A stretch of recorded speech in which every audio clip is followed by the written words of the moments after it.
இறக்குவாங்க, ஒன்றுமே தெரியல சார் உங்களுக்கு. இறங்க மாட்டாங்க யாருமே. நல்ல ருசி பார்த்துருக்கோம், ருசி ஏமாற்றி சாப்பிட்டு உடம்பு குஞ்சுட்டு இறங்காது. கொடுக்கறத கொடுத்தாதான் இறங்குங்க சார், ஒன்றும் தெரியாதுங்க. நானும் எத்தனையோ போய் ஏற்றி பார்த்தேன், ஒன்றுமே அடங்கலை. அப்போ உண்மையை விட்டு வச்சு அசோக் தான் இறக்குறேன் என் உடம்புல இருந்து. அச்சு அடின்னு இப்போ தான் நான் கண்ணா. இப்போ இந்த பொம்பளை தான் இவ்வளோ நகை இது எங்கே வந்துடும் நல்லா இருக்கியான்னு கேட்டுது. அவங்கள எத்தனை வந்து கொடுமை பண்ணுறது. இதெல்லாம் வாழமா சார்.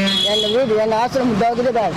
கூல் டவுன் டென்ஷன் ஆகாதீங்க. ஆசிரமம் இதான் அந்த உள்ள தெய்வத்தெல்லாம் எங்கள் அப்பா உட்கார வச்சுக்கிறேன். இவனை கழுவி தான் இந்த வயசை கழுவுறேன். இதெல்லாம் ஏன் வாழ்ந்து உலகத்தை நான் பங்களா எங்கள் வீட்டில் நான் கொடுக்கல சார். எல்லாம் ஏறி பூட்டை வச்சு உள்ளே போய் உட்காந்துக்கிறாங்க சார். ஆடு வீட்டில் எல்லாம் எங்கள் பங்களா தான். சரி கூல் டவுன், பொறுமை. ஏன் சாப்பாடு கொடு. அன்றைக்கி ஒரு ஆள் ஒரு கையில் வச்சு அடிச்சு அப்படியே டாக்டர் கிட்ட ஊசி குத்திட்டு போனேன் சார்.